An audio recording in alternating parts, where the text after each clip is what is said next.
नामांकन के आज अंतिम दिन भाजपा के बीच का अंतरकलह खुलकर फिर मीडिया के सामने उजागर हुआ, जहां मिली जानकारी के मुताबिक कुछ उम्मीदवारों के नाम सूची में आने के बाद दूसरे गुट के लोगों ने खुलकर अपनी नाराजगी व्यक्त की और यहां तक कि सूची में शामिल 2 नामों को लेकर विधायक किशोर जोरगेवार ने भी अपना विरोध प्रकट करते हुए तमाम मीडिया प्रतिनिधियों के सामने क्या कहा, आइए देखते हैं इस खबर में। आज 30 दिसंबर मनपा चुनाव के लिए नामांकन दाखिल करने का अंतिम दिन और आज नामांकन दाखिल होने के पहले ही भाजपा के 2 गुटों के बीच का अंतरकलह खुलकर सामने आया। गौरतलब है, आज सुबह से ही बड़ी संख्या में एनडी होटल में भाजपा इकट्ठा हुए। इस मौके पर टिकट पाने के इच्छुक उम्मीदवारों का रोष भी देखने को मिला, क्योंकि बड़ी संख्या में उम्मीदवार टिकट पाने की आस लगाकर बैठे थे कि उन्हें पार्टी का टिकट मिलेगा, मगर कहीं से उन्हें सुखबगाहट मिली कि उनका नाम लिस्ट में नहीं है और उनके सब्र का बांध टूट गया। वहीं इस मौके पर भाजपा के भीतर ही नामों का विरोध होने की जानकारी स्वयं भाजपा विधायक किशोर जोरगेवार ने मीडिया को दी। गौरतलब है, विधायक किशोर जोरगेवार, जिन्हें मनपा चुनाव प्रमुख की भी जिम्मेदारी भाजपा हाईकमान द्वारा सौंपी गई है। तो आइए सीधे चलते हैं कौन से उम्मीदवारों के संबंध में विरोध करते हुए विधायक किशोर जोरगेवार ने मीडिया से बातचीत के दौरान क्या कहा, स्वयं उन्हीं की जुबानी। वाटप केलेलं आहे,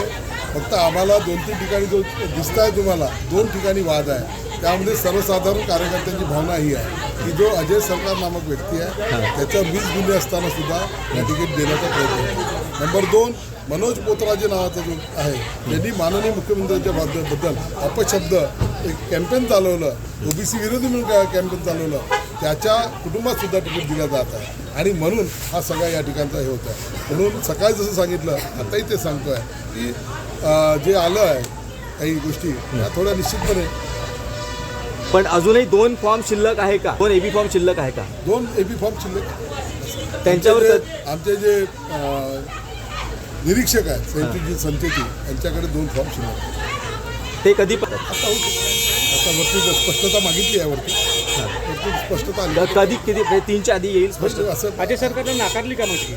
अजय सरकारच्या तिकीटबद्दल अजून काही निर्णय झालेला नाही आहे। पक्षाकडे आम्ही कळवलेला आहे, आपल्या माध्यमातून कळवलेला आहे। जनतेची भावना आहे, काल ज्या पद्धतीचं गावामध्ये वातावरण होतं, प्रभागामध्ये अतिशय दहशतीचं वातावरण होतं, त्यामुळे त्याला तिकीट देऊ नये ही सर्वसामान्य भावना आहे। तो पक्षाचा तसाही नव्हता, आजही नाही।